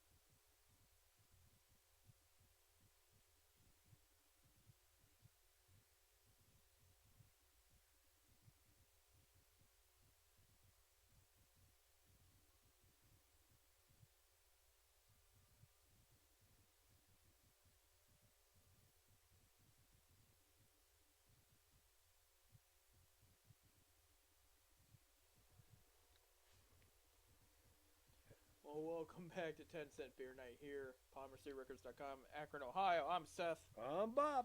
Here we go. We're wrapping up our December 2nd show. Thank you guys for being with us today. Just to remind you that Chris will be here next week. Chris is going to be here next week there. So And you guys can really talk football then. There you go. Well, let's continue to talk a little football now. And I ended in a question, and you gave your answer about as far as Baker Mayfield goes. My opinion too is living through the 29 quarterbacks before him. That he's definitely one of the best ones we had. Yeah. Okay. You know, and I think I'm kind of disappointed in. I'm not going to even say it's the majority of the fan base. It's a lot of the fan base saying about like, oh, I'm not sold on him, this and that. He didn't put up 5, 6, 7 touchdowns, 700 yards. You know, here's the way I see it. First of all, when Browns football was always successful, what were we one of the best at? And I'll give you a hint. It's something we're one of the best at today. Running game. Exactly. I mean, we had Jimmy Brown, Leroy Kelly, Marion Motley back in the 50s. I mean, we always had running backs. Exactly. So when we go into the playoffs, I'm going to just say they're going to the playoffs, and it's snowing hard in Cleveland or Pittsburgh or Baltimore or wherever they're at where there's snow. Are you really hoping for Baker Mayfield to throw 6 touchdowns and 400 yards? Especially when that ball is frozen, Right? And an extra couple pounds put on it because of the weather, how that leather gets hard. Right. No, you're going to be running. You're going to be running the ball. You're going to be running the ball. That's my thing. Right. That is the main reason why Baker's numbers aren't in the top 5 in anything necessarily, because they're running the ball a lot more. They're sealing the games with running the ball. You have one of your running backs is probably your best since Jim Brown. The other one is a Cleveland kid who was the best rusher a couple of years ago for the Kansas City Chiefs. Obviously, People know the story. He got in some trouble in Cleveland. Chiefs cut him just because they thought this is a bad situation. Chiefs probably look back at that now and said, we over-exaggerated. This could have been figured out another way. Browns take him in, and they work on him. They trust his ability to improve mentally and get his composure right, and it's worked. He got an extension before the season started. He's been playing very well. We're 8-3 too, okay? And I know the last time we went 8-3, we had a quarterback that went to the Pro Bowl and threw 29 touchdowns. Well, that was a different offense and a different time too, and that team also didn't finish. You know what I mean? I mean, they ended their note on a win, but they lost games they should have won, and there was even a game in particular, and I'm talking about Derek Anderson for people that haven't figured it out. There was a game that loss to the Bengals that really hurt their playoff chances near the end. It was one of the last 3-4 games. And the rumor on the street had it, the Bengals figured out something mid-game, and Anderson did not play a good second half in that game, that the rest of the league figured out, and Anderson was figured out by then and there. Baker's in his 3rd season after a disappointing 2nd season, and teams haven't necessarily figured him out. You know, he answered the bell the 2nd time he played against the Bengals there. He put up good numbers there. Here's what I'm going to tell fans that don't like him. Right now, get used to it, because this is what's going to happen, okay? A lot of those players we have now are there because of him. All right. No, I'm not going to say Barry Stefanski. I've already written franchise quarterback next year. They're moving on, but they're going to have him next year. They're going to accept his 5th player option the following year. So you're going to have him for at least 2 more seasons. If he picks it up by then, which again he hasn't been playing bad either. No, he's not been playing bad. I mean, I don't. They're going to extend him. But that's my thing is he hasn't turned over the ball. Last game, I think the last couple games he has not turned over the ball. Knock on wood, because we don't even turn over the ball this weekend either. My point being is he's playing solid. He's breaking Browns quarterback records too. What more do you want? I mean, the only record he's about to lose is Justin Herbert's probably going to pass him in the touchdown rookie record, because Herbert's having 3-4 touchdowns a game. It's only a matter of time. It's like my thing with it is this is a stupid debate to have when he's playing well. You're 8-3, and you're realistically looking at the playoffs here. Now the big test is coming up starting this weekend. 3 of their last 5 games are winning teams. Right. Tennessee, Baltimore, and Pittsburgh at the end. You have the 2 New York teams in the middle, that won't be necessarily a cake day. They're going to want to. You're coming into their house. They're going to want to beat your butt. That's just how it is. It's football. So this is going to be if Baker can pull off at least a 4-1 in these next 5 games. That's a fair statement by him, I think. You know what I mean? And I guess being technical, it would have to depend. Like, they could win a game and he could throw 3 interceptions and he didn't technically win that game. But I'm not going to look at it that way. I'm going to look at it, did he do enough to get us to win those games? Right. You know what I mean? So this is going to be a very, very interesting next 5 weeks here. It's going to show whether Cleveland belongs in the playoffs or not. You know what I mean? I mean, if you go in and beat the 2 New York teams, and pretty good, but then the 2 better teams, the Steelers and the Ravens, Right. we'll say, and you just can't you get onslaughted by them. You're a playoff team. No, I will say that because last time we were 10-6, we didn't go to the playoffs, and that was also in part of Tony Dungy refusing to put Peyton Manning in the game against the Tennessee Titans. However, it's not all on Tony Dungy and the Indianapolis Colts. It's on how the Cleveland Browns played against those other games too. Right. Had they won one more, they didn't have to be in that conversation. Now, if they can come out of this and win 4 out of 5. They belong in the playoffs. I believe, yes, I do believe so. But if they go in we'll say 2 and 3, Right. should they be there? You can't. Your 2 better teams in your division, which Baltimore's struggling. We all know Baltimore's struggling, But they're still good. but they're still a good team. Yeah. And then Pittsburgh, of course, they're the best team in the league they're right best now. team in the league right now. If you can't, if you go in there and literally, if you keep it close. But the first 2 times the first time we met Pittsburgh and Baltimore, they weren't close games. Correct. You know what I'm saying? If we can go into Pittsburgh, of course they're going to be coming to Cleveland. If we lose to Pittsburgh and we lose 21-20, yes, we're a playoff team. Yeah. Okay, or we lose to Baltimore, same thing, 21-20. Yes, we're a playoff team. Because Baltimore's going to be trying their damnedest to get back into this playoff hunt. Correct, and beating the Browns would be huge for them. Yeah. It's going to be a we'll see. It's do or die time. It's to show that you are here to win and go to the playoffs and try to win a Super Bowl. I'm not saying they're going to the Super Bowl. When this was year. the last time we was in the playoffs? 2002. 2000. Yeah. Now you're talking 18 years ago. We're talking 18 years ago. Kids that were born in 2002 are adults now. That was the last time, By the way, happy birthday to my cousin Paige, by the way, who just turned 18. So she was a baby. Last time the Browns went to the playoffs. Oh, God. And now she's 18, along with the rest of the babies. Their whole damn life, the Browns have seen the playoffs once. I mean, that's why I always give credit to guys like Joe Thomas, who's going to be a first-time ballot Hall of Famer. Not first time, but first ballot Hall of Famer. When it comes, it's in a couple years. All right? That guy saw one winning season and no playoffs in 11 years with the Browns, and he stayed. That's a trooper right there. No, he's still in Cleveland. He still lives in Cleveland. Yeah, he won't leave. He loves this place. He's all about the Browns and football. You know what I mean? It clings close to his heart. I wouldn't be surprised if he's involved heavier with them down the line. You know what I mean? Well, Actually, call me crazy. I want him interviewed as head coach last year.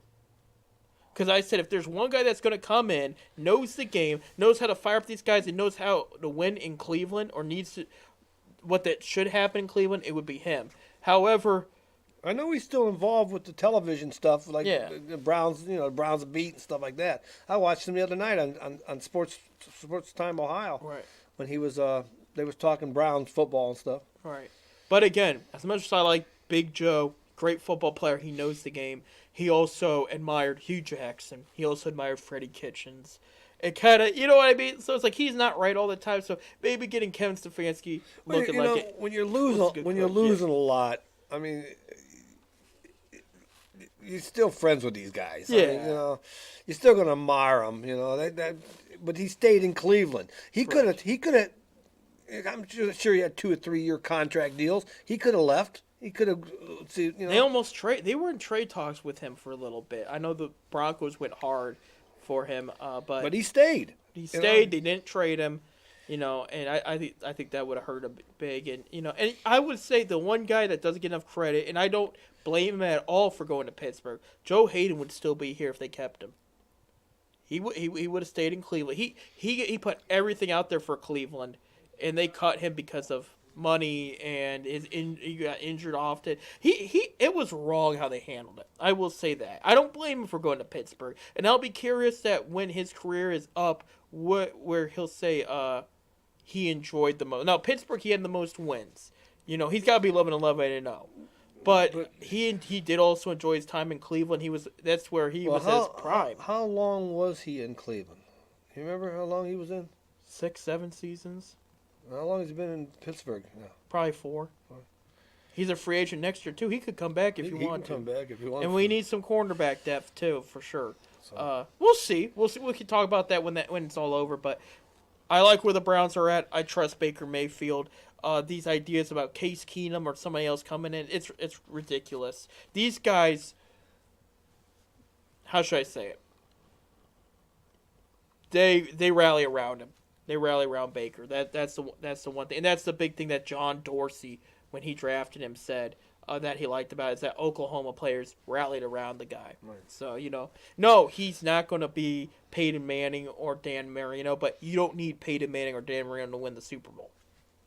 That's it. So I'm not saying Browns are winning the Super Bowl, this and that. If they get there, I'll talk then.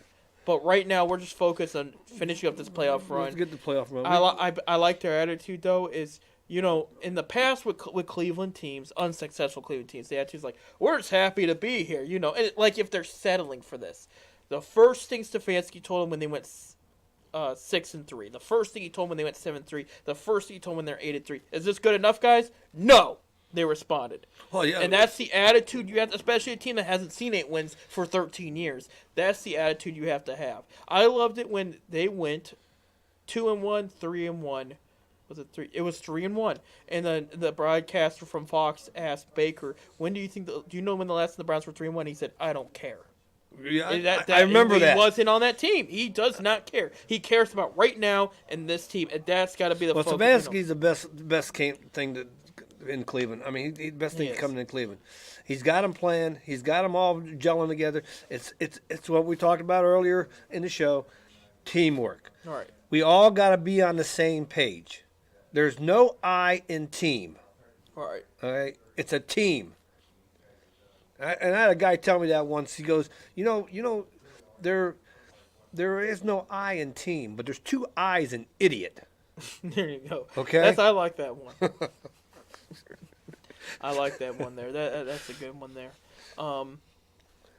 But still, I know. I'll be and I just hope the Browns prove me wrong this week. I think you gotta remember, Vrabel is an Akron kid. He likes this area. He's a great coach. He's gonna want to beat the Browns. And the Tennessee and Cleveland, they have a history. One of the best comebacks in history. I remember Grable played for Walsh Jesuit High School. There you go. I want to add. Can I add some Cleveland Indians news? Go ahead. Got a new one? Yes, I do. Along with Tyler Naquin, Delino DeShields was cut and non-tendered. Good. So there you go. We seen that coming. We did see that coming. Jeffrey Rodriguez was also that was interested there. Free agents that were tendered: Francisco Lindor, of course. Phil Maton, I like him. Whitgren, I like him, and Austin Hedges, who will be the backup catcher. For the Well, they did keep him. They did keep Good. him. 48-man outfield options at this point: Bowers, Johnson, Luplo, Mercado, Naylor, Reyes, Zimmer. So there you go. I mean, I don't see Bowers being with them there. Johnson, Luplo, Mercado, Naylor, Reyes, and Zimmer. Yes, there you go. But yeah, so they've made the move there. I just read something that reminded me of your brother. It said Kenny Lofton rookie card bought for $2.50, $2.50 there. So I just saw that listed. One guy says here, Indians should look at Kyle Schwarber.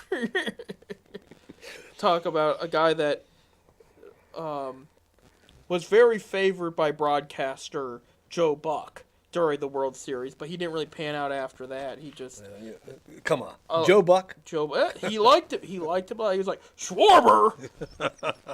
it turned him on just as much as Aaron Rodgers. Joe Buck hate Cleveland.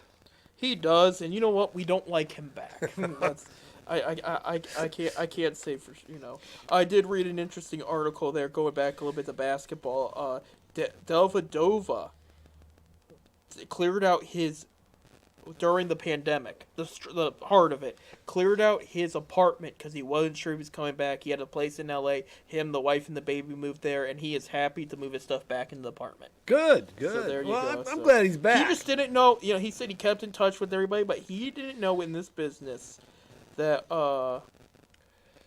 I like the kid. Yeah. I mean, I'm glad. Yeah. They did elaborate more on the Russell Westbrook talk with Cleveland. Of course, it didn't happen. He got traded to Washington, and they said they weren't willing to meet the price for Russell Westbrook. And they don't need him. They don't need him. They don't. They got a. I like where their guards at. They got a good young core, and they're. I can't wait till the Cavs season starts. Right. No, I can't. I'm kind of excited. I like the couple of veterans we got, and this young bunch of kids, and we got a bunch of charge guys that Some fun ones too. Some Mooney. I'm trying to think of the other kid's name there. Matt Mooney, a bigger power forward with I think he's like 6'7", 6'8", good 3-point shot. Of course, you got Lamar Stevens and Matt good Mooney. Offensive player for Penn State. They're both two-way players. Right. They can go up and down. They're under contract with the Cavaliers. They can go up and down to Canton Charge, which is the G League team.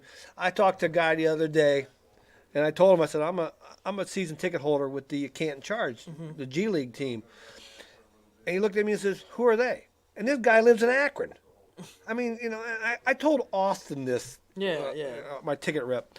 I told him this, and he says, they've been there 10 years. The minor league team, it's a minor league team. It is. It's a development team and all the NBA teams have a G League team.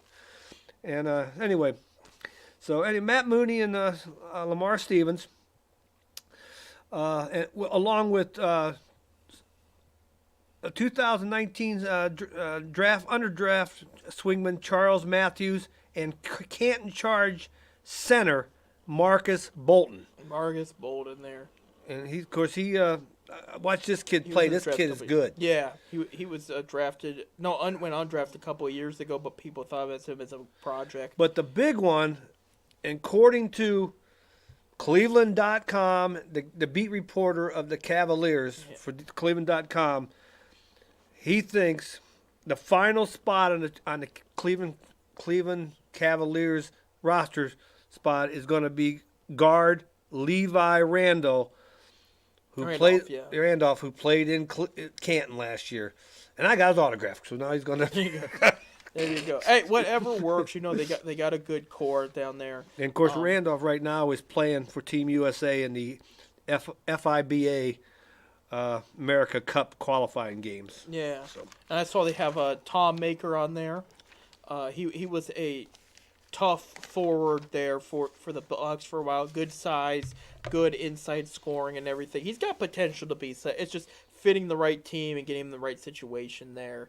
So it'll be interesting there. I will be also interested in how JaVale McGee fits in replacing Tristan Thompson. He did come out and say he's excited to come to Cleveland. He was quiet after he got traded from the champion Lakers to the second worst team in the league.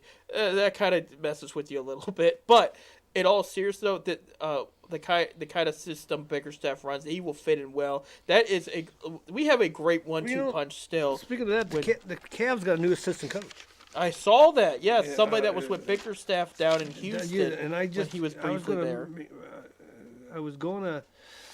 We were going to mention that earlier, and I can't think of the guy's name. Exactly. And that's it. I'm going to bring up something. And again, I don't know Bickerstaff personally or whatever, but I told you about the locker room in Houston. That's how you don't do it, as they're cleaning house there.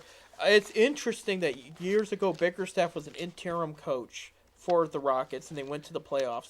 Rockets offered him the job, and he said no.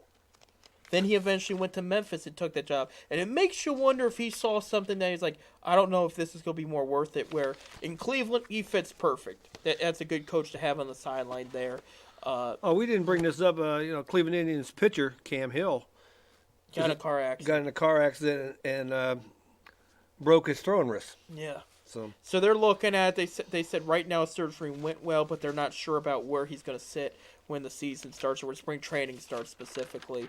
That's rough. As long as he's okay, everybody was okay. I guess the accident was kind of scary. It could have been way worse than what it was, but he's still alive. And a lot of people don't know this, and it seems like almost every year in the Dominican Republic, we get a car accident that takes away a young player. Luis Valbuena, Andy Marte, some of those names you remember, they're all gone because of car accidents that happened during the offseason. So this is serious you stuff. remember Kelvin Winslow Yeah. with the Browns when he got in that motorcycle Yeah. accident? Now he's done a lot more bad since, but I won't forget. And then his dad excused him. It's like, look, I want people to have fun, but there's other people's lives around you if you're not careful. You know what I mean? And I'm not saying Cam Hill and his friends were being irresponsible. I don't know the whole story. We just know everybody's okay, and that's all that matters. So a broken wrist, it sucks, but it's like at the same time, it could be a lot worse. You know what I mean? So it's Of course, going back think about baseball. right, The Mahoning Valley Scrappers right. are the Cleveland Indians short season rookie team will no longer be a Class A short season affiliate of the Indians. MLB and Pep Baseball reports Monday that the Mahoning Valley, the Trenton Thunders of the Eastern League Division Double A, the West Virginia Black Bears, that's a short season league down in Charleston, West Virginia. Williamsport Crosscutters and State College Spikes will form the MLB Draft League. A sixth team is expected to join. The new league will center on draft-eligible players. That's for you baseball fans out there that follow the Cape Cod League. That's pretty much what that is. The Cape Cod League, the Cam American League. They're leagues that these kids go play from colleges go to summer. That possible drafts so the scouts can get out there and see them up until the June draft. So that's what this is all about. So, but we don't got the Mahoning Valley Scrappers yet anymore, and they played out there Cavaro Field out there in Niles, right behind Niles. Ball. It was some good baseball. Nice little field out there. It was. It was. I saw them once, but in New York at Doubleday Stadium, I didn't see them. But all the major league teams, all the teams, cut one minor league team. Either was single A. They didn't mess with the triple A teams, but either single A or double A, one of them's gone. So, but the Indians took their short season league, which it's a cost cutting measure. So. It is. It stings for the fans in Mahoning Valley, and I feel for them. And but there's still a team there. It's just not with the Indians. It's not affiliated with Major League Baseball. It is. I mean, a team. It's affiliated with MLB, Major League Baseball. It's just for kids that are eligible to get drafted. You know that. Most of minor league baseball, what comes there, we'll wrap up at this point because we gotta start wrapping stuff up. I was an intern. I had a job and an internship for two different minor league teams. You do get our baseball nerds like me and you that are there. They want to see the upcoming process. They want to see a good game, right? The others, it's just families.